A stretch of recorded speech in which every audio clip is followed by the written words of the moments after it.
الله أكبر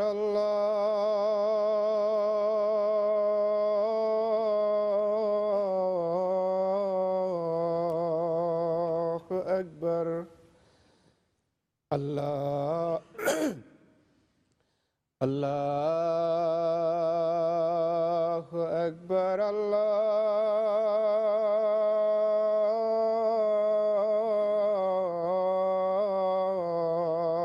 الله أكبر أشهد أن لا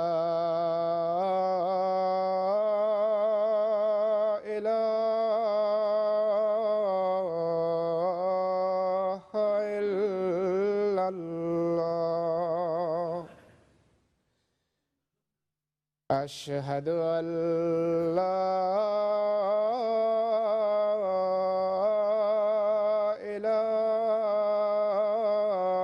إله إلا الله أشهد أن محمدًا رسول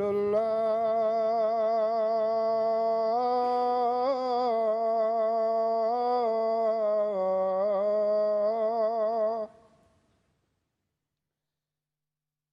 أشهد أن محمدًا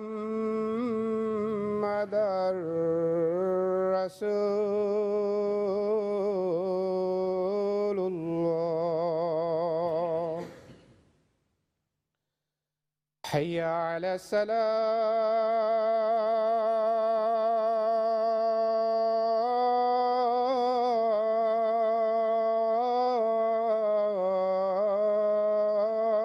الصلاة حي على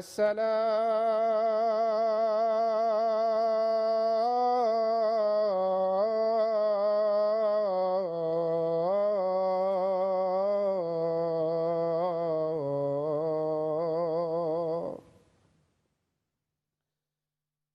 حي على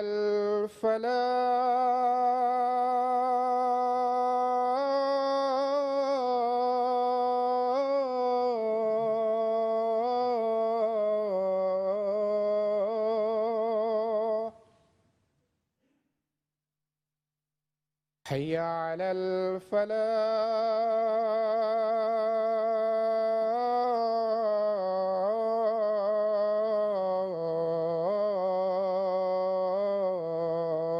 الفلاح الله أكبر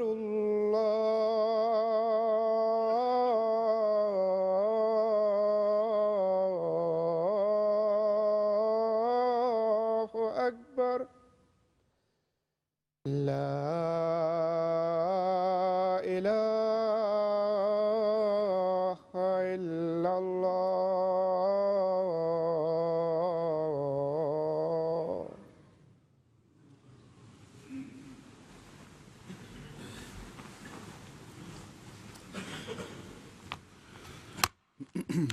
السلام عليكم ورحمة الله.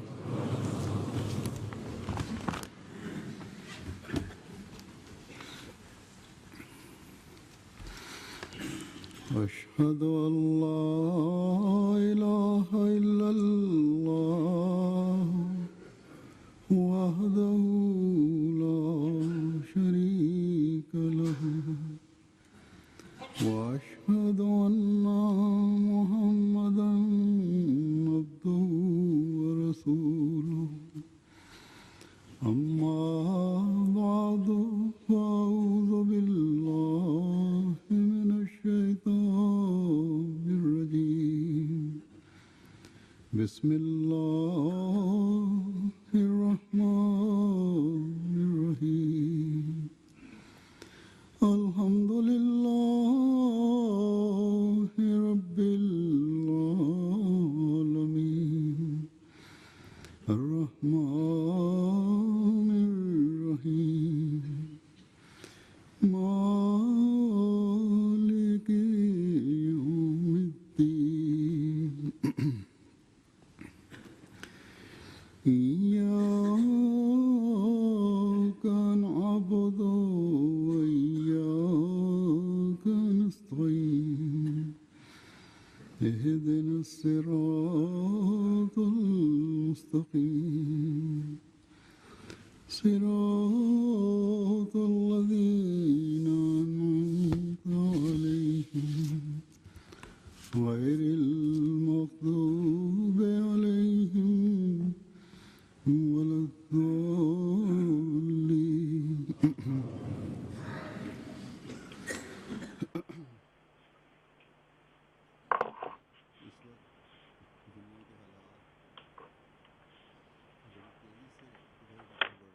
Der Zustand in der Welt ist so, dass sie Richtung Katastrophe eilt, vor allem in Syrien, nicht nur in Syrien, sondern in der gesamten arabischen Welt sind die Zustände derart, dass es schnell zu einer Katastrophe kommen kann.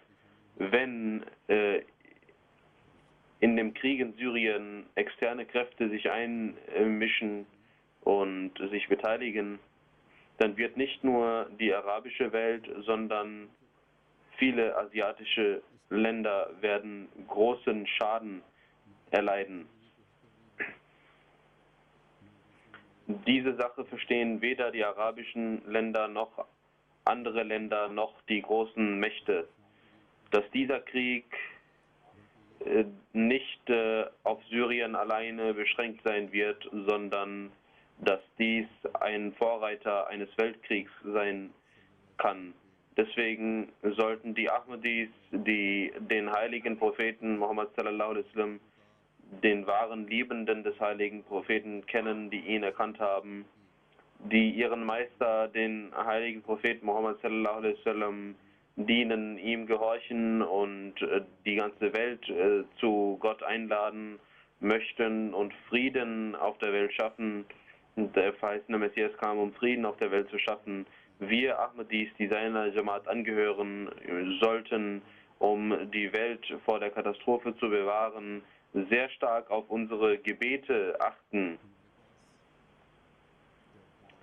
Wir haben keine andere Waffe und kein Mittel außer Dua und Gebet, mit welchem wir die Welt vor der Katastrophe bewahren und beschützen können.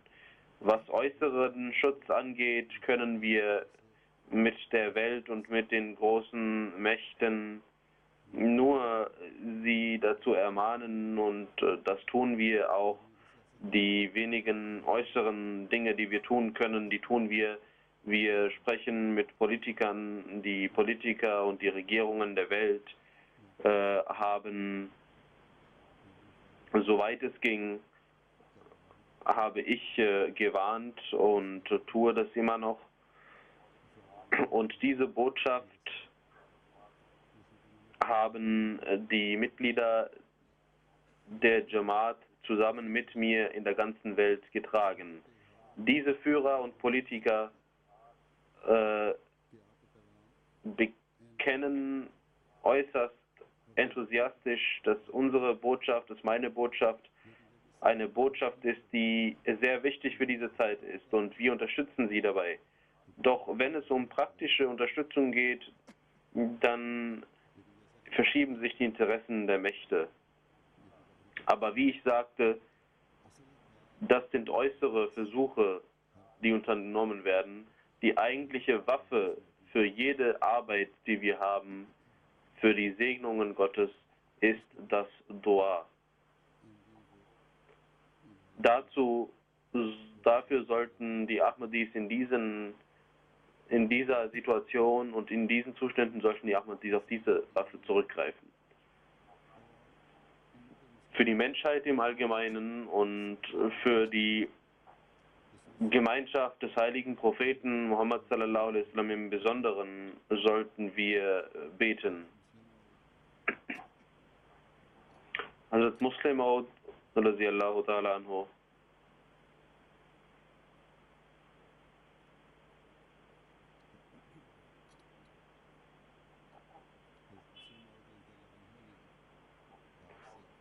Hazrat Muslim Maud radiallahu ta'ala anhu hat vor 88 Jahren ungefähr, im Jahre 1925, damals über eine Khutbah über die Zustände in Syrien gehalten und gesagt, dass die Geschichte von Damaskus eine sehr alte Geschichte ist.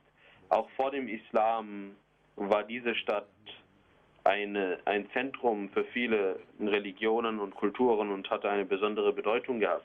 Auch im Islam hat diese Stadt eine sehr besondere Stellung eine lange Zeit gehabt und war die Hauptstadt der islamischen Welt. Und viele alte Reliquien und Überreste von alten Kulturen sind in dieser Stadt vorhanden. Im Jahre 1925 hat Hazrat Muslim Maud radiallahu ta'ala anhu über diese Stadt und über Syrien gesagt dass der Grund seiner Freitagsansprache darin lag, dass die Zustände damals derart waren, dass dort ein Stamm, die Drusi, aufgrund ihres Freiheitsbestrebens sehr laut wurden und auch andere Muslime gesellten sich ihnen zu, die Bergbewohner und die Stadtbewohner. Damals gab es dort eine französische Regierung und Hazrat Muslim Maud sagte und analysierte, dass organisatorisch gesehen zwar Franzosen herrschten, doch auch einige Muftis und Maulvis waren unter den Regierenden und es gab verschiedene Arten von Herrschern, die dort lebten. Aber politisch gesehen war das Land der französischen Regierung unterstellt und die Muftis und Maulvis, die herrschten, die konnten darüber entscheiden, was veröffentlicht werden soll, welche Bücher herausgebracht werden sollen. Und wenn der Mufti darüber etwas sagte, dann konnte auch der Gouverneur nichts tun. Also Muslim Maud gab als Beispiel an, dass dort die Jamaat Ahmadiyya vom Gouverneur die Erlaubnis einholte, etwas zu veröffentlichen. Und dieses wurde auch veröffentlicht, doch der Mufti ließ dieses verbieten und als man dem Gouverneur dies zutrug, sagte er, ich kann da nichts machen, das ist die Entscheidung des Muftis. Und jedenfalls war es zwar eine organisatorische französische Regierung, politisch gesehen wurden Gegner dieser Regierung bekämpft. Damals, als die lokalen, örtlichen Menschen sich gegen die Regierung auflehnten, hat die französische Regierung einen großen Luftangriff gestartet und 57, 58 Stunden lang Bomben niederprasseln lassen und viele historische Gebäude wurden zerstört, tausende Menschen starben. Warum wurde diese Stadt zerstört? Warum wurden diese Menschen getötet? Weil sie Freiheit anstrebten, weil sie sich befreien wollten vor einer fremden Regierung. Es gibt eine Offenbarung des verheißten Messias al-Islam. Diese heißt Balai Damishq. Und also Muslim Maud sagt, der Zustand von Damaskus damals war so, dass diese Offenbarung des verheißten Messias, nämlich die Zerstörung oder ein erbärmlicher Zustand in Damaskus, dass diese Offenbarung in Erfüllung geht, weil viele Gebäude, viele Menschen starben, viele Gebäude zerstört wurden und es gab keine größere Katastrophe, die Damaskus zuvor erlebt hatte. Diese Katastrophe geschah durch Fremde, durch Franzosen, als Franzosen angriffen. Es gibt Offenbarungen, die mehrmals in Erfüllung gehen. Und diese Zerstörung, die durch die Fremden geschah, die Damaskus zerstörte, diese 57, 58 Stunden andauernde Katastrophe, bei der es heißt, dass 2000 Menschen umgebracht wurden, einige sagen 20.000 Menschen wurden umgebracht. Wie dem auch sei, es wird gesagt, dass mindestens 7.000, 8.000 Menschen ums Leben kamen. Doch leider ist es so, und mit einem Wehklagen muss man sagen, dass diese Katastrophe, die durch die Fremden geschah, dass dort viele Zerstörungen stattfanden, doch auch heute gibt es eine Katastrophe, die selbst die Muslime zu verschulden haben. Und seit 2,5 Jahren ist es so, dass in Syrien und Damaskus eine Katastrophe, eine Art von Katastrophe herrscht. Ganz Syrien ist dort verwickelt. Über 100.000 Menschen sind nach einer vorsichtigen Schätzung gestorben. Einige sagen, dass es viel mehr sind. Und Millionen Menschen haben ihr Dach über dem Kopf verloren. Häuser sind zu Ruinen verkommen. Märkte sind zerstört worden. Regierungsgebäude sind zerstört worden. Flughäfen sind zerstört worden. Viele Gebäude wurden bombardiert und niemand ist dort in Schutz. Die Soldaten der Regierung töten ihre eigenen Bürger und Bürger töten Regierungsbeamte, Soldaten und so weiter. Die Alvis töten Sunniten, Sunniten töten Alawiten. Und alle zusammen haben ein Glaubensbekenntnis oder geben an, ein Glaubensbekenntnis zu haben.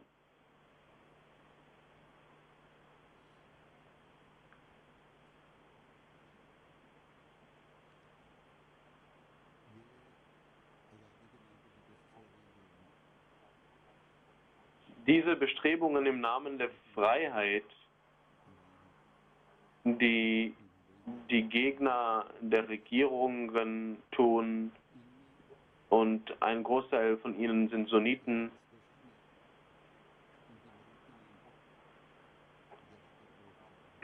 und viele terroristische Organisationen haben sich ihnen angeschlossen im Namen der Freiheit. Die Katastrophe und die Zerstörung, die durch diese Terroristen geschieht und die geschehen wird, das werden wir erst später sehen. Jedenfalls, es ist bedauernswert, dass diese Zerstörung, die diesmal kam, eine sehr katastrophale Auswirkung hat, und diese Menschen wissen nicht, dass sie im Namen der Freiheit Bürger und dass sie im Namen der Freiheit gegenseitig sich töten, tyrannisieren und so schwach geworden sind, dass nun Großmächte sich um sie kümmern müssen, um im Namen der Freiheit und im Namen der Befreiung des Volkes ihre eigenen Interessen erfüllen, und dies werden sie tun. Sie wissen nicht, dass diese Bestrebungen die ganze Welt in die Katastrophe bringen können. Die syrische Regierung, einige große Regierungen und regionale Regierungen haben sich Syrien angeschlossen oder unterstützen Syrien. Genauso gibt es Regierungsgegner, denen sich Alliierte angeschlossen haben. Große Mächte sind auf der anderen Seite. In diesem Zustand haben wir einen sehr fatalen Zustand erreicht. Aber bedauernswert sind die Muslime, die sich jener Religion zugehörig nennen, über die Gott gesagt hat, dass diese Lehre eine vollkommene Lehre ist. Sie gehören jenem Propheten an, den jener Umma an, die Gott als Khairi Umma bezeichnet hat, als die beste aller Gemeinschaften, beste Umma. Doch welche besten Aufgaben sind es, die diese Umma heute tut? Weder Bildung, noch Mitgefühl, noch Würde, noch ein Ehrgefühl besitzt diese Umma. Man bittet Fremde um Hilfe, um seine eigenen Menschen zu töten. In diesem Zustand, was sagt der Heilige Koran über solche Zustände, wenn zwei Gemeinschaften innerhalb der Muslime sich bekämpfen? Was sagt Allah dann? Allah sagt im Heiligen Koran,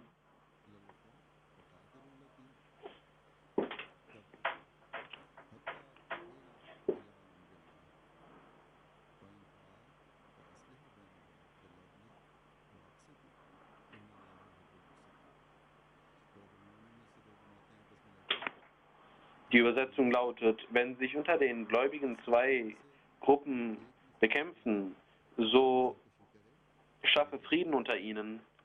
Doch wenn die eine auf die andere tyrannisch kommt, dann sollt ihr sie bekämpfen. Und wenn sie zu Gott zurückkehrt, dann sollt ihr mit Gerechtigkeit Frieden schaffen und gerecht sein. Allah liebt die Gerechten. Der Allah Ta'ala sagt also, dass ihr gerecht sein sollt und mit Gerechtigkeit walten sollt. Und Allah hat den Zustand der Gerechtigkeit so hoch angesetzt, indem er sagt, die Feindschaft gegenüber einem Volk soll euch nicht dazu verleiten, dass ihr euch von der Gerechtigkeit abwendet.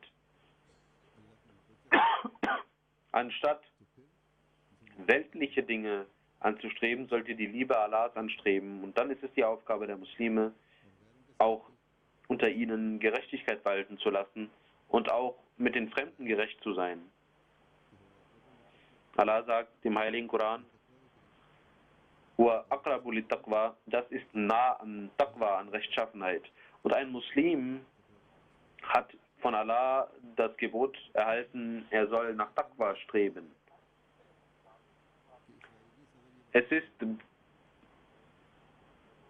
sehr beschämend, dass der israelische Präsident diesen Vorschlag gibt. Der müsste eigentlich von den Muslimen kommen an die Großmächte. Aber wenn man auch annimmt, dass die muslimischen Regierungen das nicht gesagt haben, da hat der israelische Präsident gesagt, den westlichen Mächten, da hätte die muslimische Council bekannt geben sollen, dass wir in unserer Region selbst die Dinge regeln werden, vor allem jene Orte, die unsere Religion angehören, die Leute, die an einen Gott glauben, die an einen Propheten glauben, die ein Buch haben, die ein Buch als ihre Führung und Leitung sehen. Wenn wir innerhalb von unserer Gemeinschaft Widersprüche haben, wenn wir in einem Land, wenn sich zwei Gruppen bekämpfen oder Bürger gegen Regierung bekämpfen, aus welchen Gründen auch immer, dann werden wir selbst durch unsere vollkommene Lehre dieses Problem lösen. Wenn eine Gruppierung Unrecht tut, dann werden wir, wenn wir auf fremde Hilfe angewiesen sein sollten, durch technische oder Waffenunterstützung, dann werden wir das tun. Aber wir werden die Fäden ziehen und unsere Personen werden es sein, die diese Fitna zerstören. Wenn das die Denkweise gewesen wäre der Muslime, dann würden die fremden Mächte es nicht wagen, ihre Interessen auf die muslimische Welt abzuwälzen. Was möchte jemand, der tausende Meilen weit entfernt wohnt von diesen Ländern?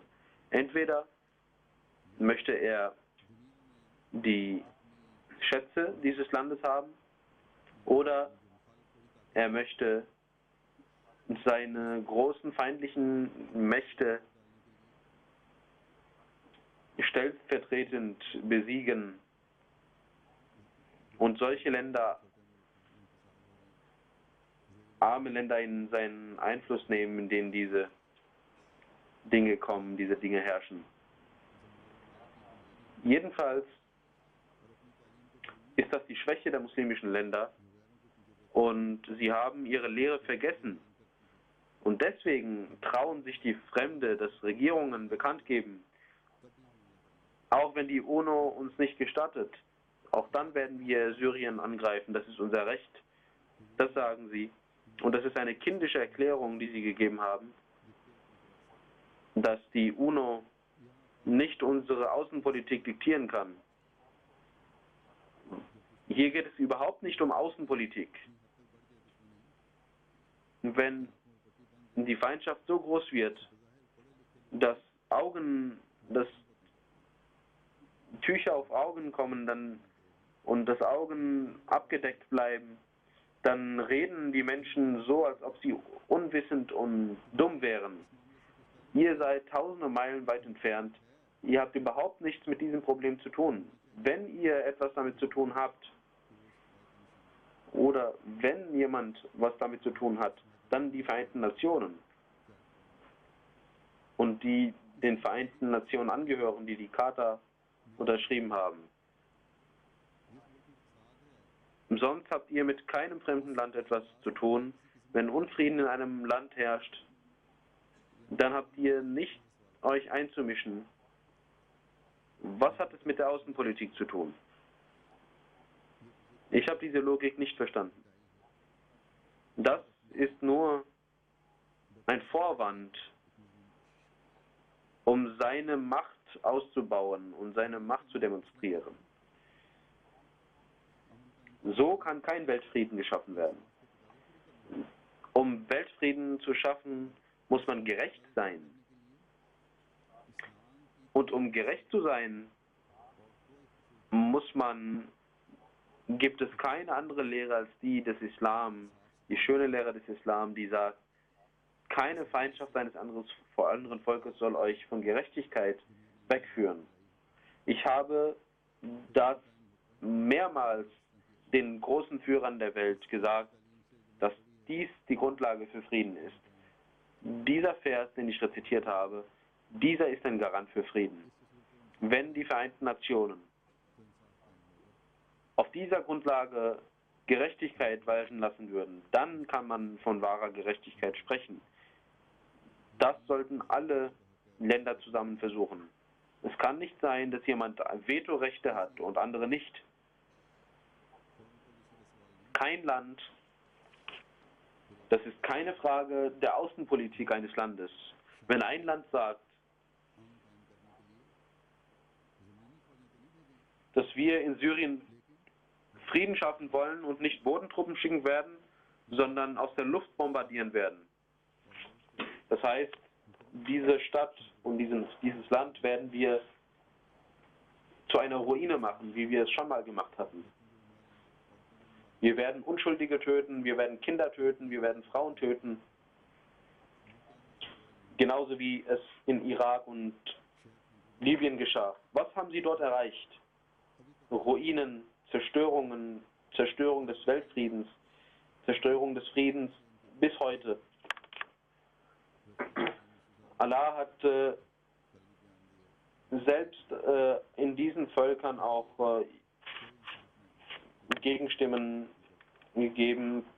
Der Ministerpräsident von Russland hat gestern gesagt, dass dies keine Gerechtigkeit ist. Wenn ihr so entscheiden wollt, wieso habt ihr dann die UNO gegründet? Wenn das weitergeht, dann hat er geschrieben, er gibt oft Botschaften an die Welt und er hat gesagt, dass die UNO dann wie die League of Nations sein wird und er hat es richtig gesagt, es ist absolut richtig.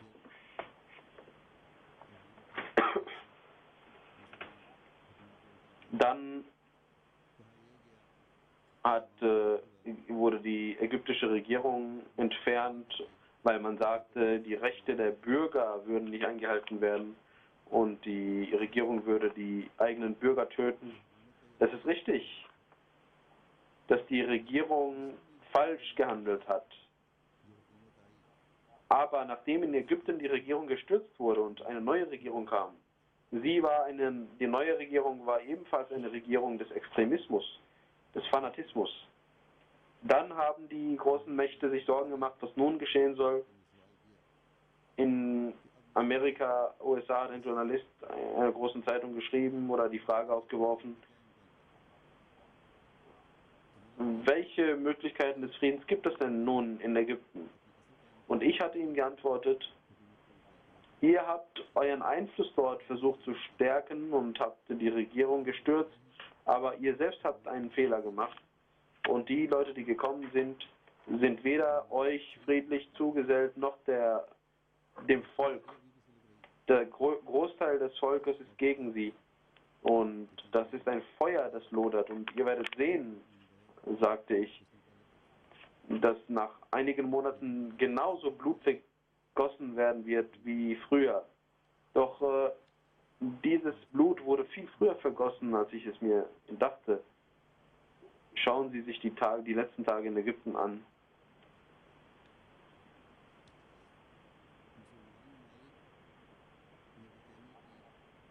Die muslimischen Länder,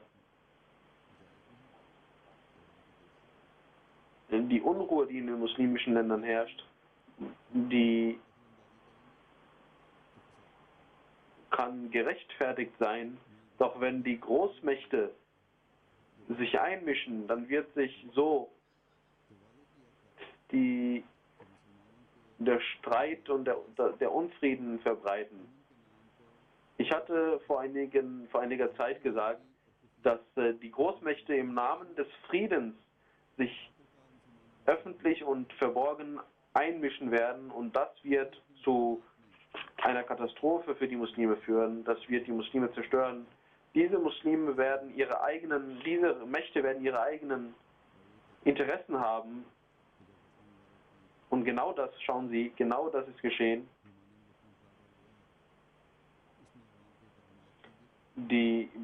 Das Blutvergießen, das nun stattfand, in diesem Blutvergießen wurde das im Namen des Volkes getan.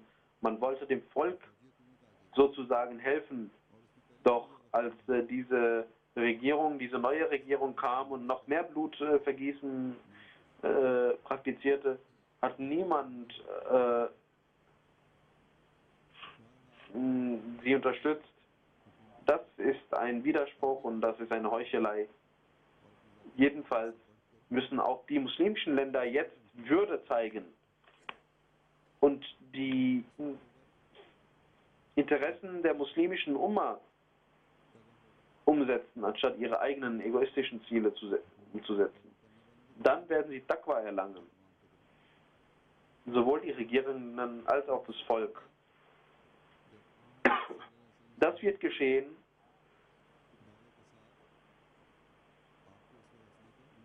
wenn sie nicht nur Lippenbekenntnisse über die Liebe des heiligen Propheten haben, sondern das Vorbild des heiligen Propheten sallallahu alaihi wasallam praktizieren. Wenn sowohl die Regierenden als auch das Volk die Liebe zum heiligen Propheten umsetzen, wenn sie seine Lehre umsetzen,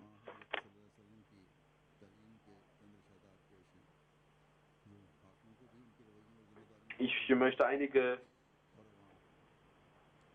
Beispiele aus der Lehre des heiligen Propheten Muhammad sallallahu alaihi wasallam geben, für die Regierenden und für das Volk. Zuerst für die Regierenden einige Hadith. Also Abu Huraira radhiyallahu ta'ala anhu sagt, dass der heilige Prophet Muhammad sallallahu alaihi wasallam sagte, an dem Tag, an dem nur der Schatten Gottes übrig bleiben wird, wird Allah 7 Menschen unter seinem Schatten gewähren lassen. Erstens der erste wird sein, der gerecht sein wird. Die Gerechten werden in seinem Schatten kommen. Dann sagt Abu Sa'id radhiyallahu ta'ala anhu, dass der heilige Prophet sallallahu alaihi wasallam sagte, am Tag des jüngsten Gerichts wird Allah jene Menschen lieben, der ein gerechter Herrscher war. Ein gerechter Herrscher wird Allah lieben und jemand, der ein Tyrann war, der wird ganz weit entfernt von Allah sein. Und dann heißt es in einer Überlieferung, Der heilige Prophet Muhammad sallallahu alaihi wasallam sagte, wen Allah zum Herrscher und Verantwortlichen über die Menschen gemacht hat, wenn er die Interessen seines Volkes nicht beachtet, dann wird Allah das Paradies nach seinem Tode für ihn haram und verboten und unzugänglich machen. Jemand fragte Hazrat Aisha radhiyallahu anha nach dem heiligen Propheten und sie sagte, ich werde euch sagen, was der heilige Prophet in seinem Hause sagte. Er sagte, das ist ein Dua, er sagte, O Allah, wen du aus meinem Volk zu ihrem Herrscher machst und er streng zu dem Volk ist, zu dem sollst du auch streng sein. Und wer gut und gutherzig, gutmütig zu meinem Volk war, sei du auch gut zu ihm. Das sind Sachen, die die Herrscher beachten sollten, die die großen Führer beachten sollten. Wenn ihr die Gnade Allahs wünscht, wenn ihr Muslime seid, dann habt ihr doch bestimmt das Interesse, Gott näher zu kommen, Gottes Gnade zu bekommen. Dann müsst ihr aber Gerechtigkeit walten lassen. Wenn ihr zu den Liebenden Allahs gehören wollt, dann müsst ihr eure Tyranneien beenden, dann müsst ihr eure eigenen Interessen beenden, dann müsst ihr Entscheidungen treffen für das Volk.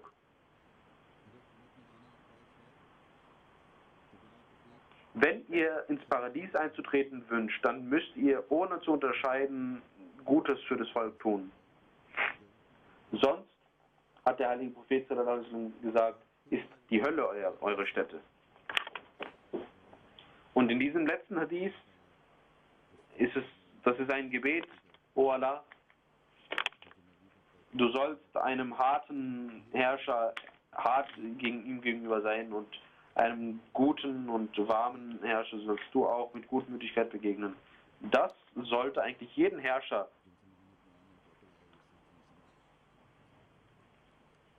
in Rührung versetzen. Möge Allah unsere Herrscher dies verstehen lassen. Was hat der heilige Prophet sallallahu alaihi wasallam dem Volk gesagt, neben den Herrschern? Wie sollen sie sich behandeln? Wie sollen sie sich verhalten? Also Zaid bin Wahab berichtet, er sagte, ich hörte Abdullah bin Mas'ud, er sagte, der heilige Prophet Muhammad sallallahu alaihi wasallam sagte, ihr werdet nach mir schauen, dass andere mehr Rechte bekommen werden als ihr. Ihr werdet Dinge sehen, die ihr als schlecht erachten werdet. Dann sagten die Sahaba, O Prophet Allahs, was sollen wir in einer solchen Zeit tun? Der heilige Prophet sagte, ihr sollt, obwohl die Herrscher schlecht sind, sollt ihr die Pflichten gegenüber euren Herrschern erfüllen und eure Rechte sollt ihr vor Allah bringen. Diese Demonstrationen und Blutvergießen, das ist alles nicht erlaubt im Islam, denn die Muslime sollen Allah anbeten und ihre Rechte von ihm verlangen.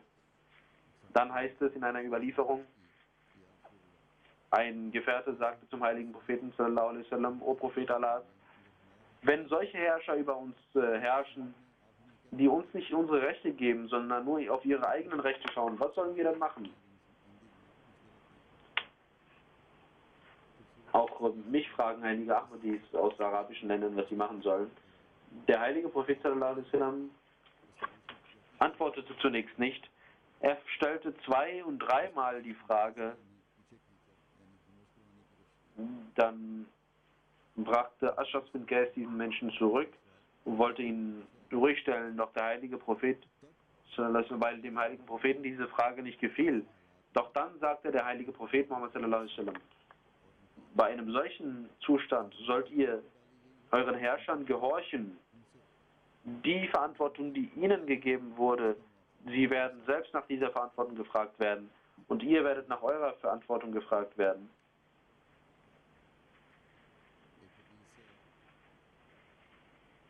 In einem Hadith heißt es,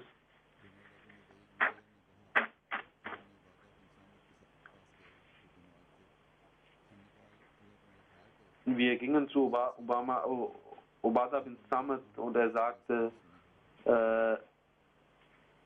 man sagte zu ihm, sag, was der heilige Prophet sallallahu alaihi wasallam in seinem Hadith sagte. Er sagte, der heilige Prophet Muhammad sallallahu alaihi wasallam rief uns zu sich und nahm das Bett an und sagte, egal ob es euch gut gehen sollte oder schlecht, ob ihr eure Rechte bekommt oder nicht, ihr werdet mir gehorchen. Er sagte nicht, er sagte, ihr sollt eurem Herrscher gehorchen, außer er ruft euch zur Leugnung Gottes auf. Man sollte nicht, wie die heutigen Ulama, jemanden des Kufrs bezichtigen. Und der heilige Prophet Muhammad sallallahu alaihi wasallam sagte, dass Allah dem heiligen Propheten gesagt hat, o meine Menschen, ich habe es euch verboten, ungerecht zu sein, untereinander und mir gegenüber. Ihr sollt nicht untereinander ungerecht sein. Wenn sie sich also vor der Strafe Gottes beschützen wollen, dann müssen sie ihre Pflichten erfüllen und beten zu Gott, anstatt sich gegen die Führer aufzulehnen. Genauso das Kufr der Herrscher, das sollt ihr nicht annehmen, so wie in Pakistan zum Beispiel die Ahmadis behandelt werden. Man sagt ihnen, sie sollen nicht die Kalima rezitieren, das Namal verrichten. Wir sind Muslime und wir sagen, und sie können uns nicht aufhalten. Sie wollen, dass wir den Koran nicht befolgen. Das können wir nicht tun, aber jedes andere Gesetz der Regierung befolgen wir. Das in diesem Hadith ist die Zusammenfassung allen Miteinanders enthalten. Wir sollten gerecht sein. Weder die Herrscher sollen ungerecht gegenüber das Volk sein, noch soll das Volk ungerecht sein gegenüber die Herrscher. Das ist also die Aufgabe sowohl der Herrscher als auch der Bürger. Sind sie dabei, diese Lehre zu befolgen? Sind sie dabei, in jeder ihrer Entscheidungen Allah zu ihrem Zeugen zu machen und seine Lehre zu befolgen? Und genauso das Volk.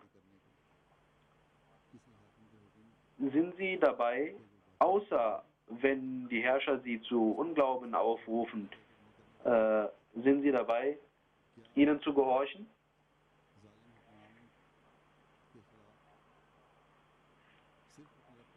Oder wenn es tyrannische Herrscher gibt, gibt es jemanden, der nur Allah anbetet? Wahrscheinlich gibt es keinen außer die Ahmadis, die dies tun. Wenn nicht, dann ist in dieser Zeit und in diesem Zustand,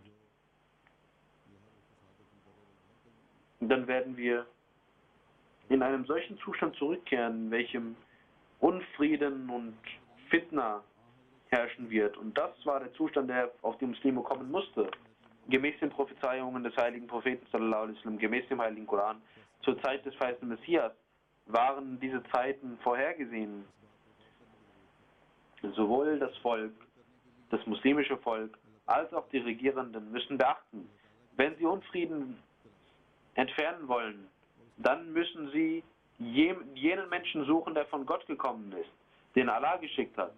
Vor allem die Menschen in Syrien und die Muslime im Allgemeinen müssen nur auf diese eine Offenbarung schauen, Balai Damishq. Und sie werden sehen, dass dieser Mensch von Gott gekommen war. Sie sollen ihm gehorchen, sonst gibt niemanden außer den von Gott Gesandten in dieser Welt, der sie leiten kann. Durch diese Regierungen werden die Extremisten und die im Namen der Religion auftretenden Menschen Nutzen ziehen, und möge Gott auch die muslimischen Herrscher und das muslimische Volk mit Wissen segnen, sie sollen verstehen, ta'awanu al birri wat taqwa, sie sollen sich unterstützen in guten Taten und in Taqwa. Sie sollen gute Tugenden verbreiten, sie sollen Liebe verbreiten, sie mögen die Herzen gewinnen. Sie können nicht regieren, ohne die Herzen der Menschen zu gewinnen. Sie können nicht regieren, ohne die Rechte des Volkes einzuhalten. Jeder muslimische Führer muss dies verstehen. Schauen Sie auf Ihre eigene Geschichte. Es gab eine Zeit,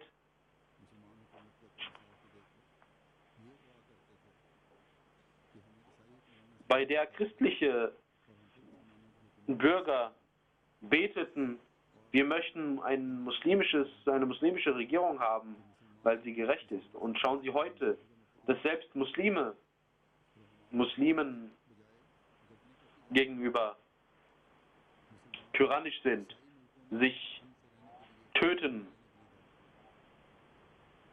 Muslime müssen in christliche Länder gehen, um Frieden zu bekommen, um in Freiheit leben zu können. Wie bedauernswert, mögen diese Leute ihre Verantwortung verstehen.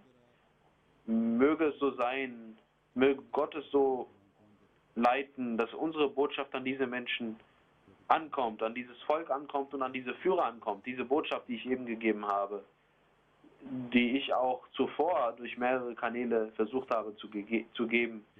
Es ist nicht weit weg davon, dass diese Aktion in Syrien die ganze Welt mit sich reißen wird. Deswegen muss ein Ahmadi in jeder Welt seinem Land dienen und treu sein, und vor allem ein Ahmadi, der in diesen westlichen Ländern lebt. Jeder Ahmadi sollte die Politiker in diesem Land darüber die Regierungen aufklären. Möge Allah der Welt die Kraft geben, die Wahrheit, die Wahrhaftigkeit des verheißten Messias zu erkennen, und mögen die Regierenden gerecht sein, und möge diese Zerstörung mögen wir bewahrt werden vor dieser Zerstörung. Möge Allah auch die Augen dieser Europäer öffnen, damit sie gerecht sind. Das Recht jedes kleinen Landes beachten und kein Land unterstützen, um ihre eigenen Interessen umzusetzen, sondern um Gerechtigkeit walten zu lassen. Möge Allah die Mitglieder der Jamaat beschützen in diesem Zustand. Vor allem in Syrien sind viele Ahmadis betroffen. Allah Ta'ala hat dem verheißten Messias eine warnende Offenbarung über Syrien gegeben, Balai Mishk, aber auch eine frohe Botschaft. Und möge Allah diese frohe Botschaft schnell erfüllen, in welcher Allah Ta'ala sagte zum verheißten Messias: Für dich sind in Syrien Menschen, die für dich beten, und die Araber beten für dich. Möge es so sein, dass ganz Arabien unter dem Banner des Messias, des heiligen Propheten sallallahu alaihi wasallam, vereinigt wird, damit der Unfrieden der arabischen Welt,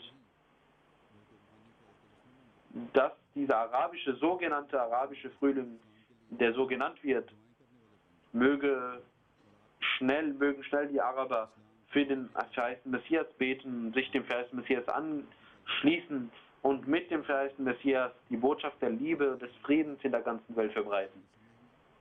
Möge Allah auch uns die Kraft geben, unsere Verantwortungen zu erfüllen, zu verstehen und zu erfüllen. Mögen wir die Segnungen Allahs in uns aufnehmen und mögen wir die ganze Welt über diese Botschaft aufklären. Möge Allah auch die ganze Welt uns die Kraft geben, diese Botschaft in der ganzen Welt zu verbreiten. Möge Allah die ganze Welt vor dem Krieg bewahren.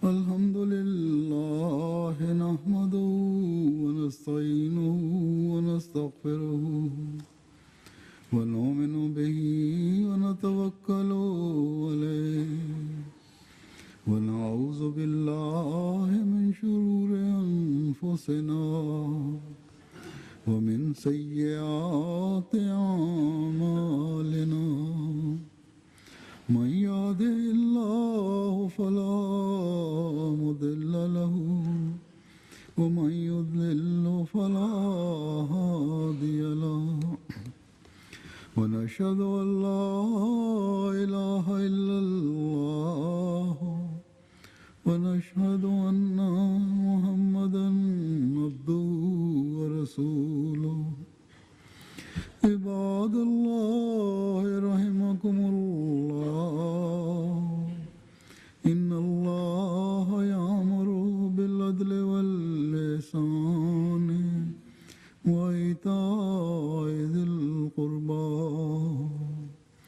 وينهى عن الفحشاء والمنكر والبغي يعظكم لعلكم تذكرون اذكروا الله يذكركم وادعوه يستجب لكم ولذكر الله